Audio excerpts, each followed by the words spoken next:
د کم چا چې 2 ودونه وي یا 3 ودونه وي یا 4 ودونه وي نو په دې کې خامخا انصاف وکړي، داسې انصاف ورکې وکړي چې یو بلې په زړه کې هم داره نه شي چې زه ورته کمزورې یم یا ما سره محبت کم دی، دغه سوچ هم چې د بلې ښځې په ذهن کې را نه شي. یحیی ابن سعید فرمایي وایي حضرت معاذ ابن جبل رضی الله تعالی عنه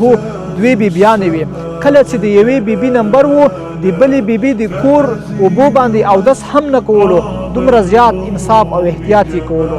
یو ورځ دغه دواړه ښځې ځان سره ملک شام ته په سفر باندې روانې کړې، اتفاقا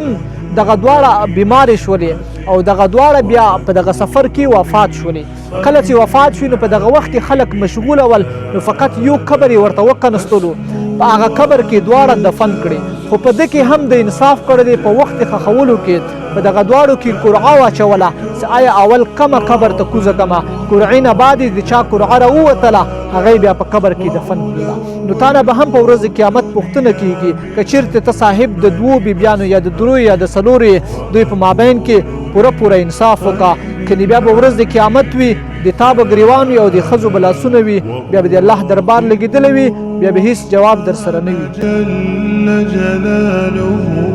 وتقدس. سبيل الدموع سبيل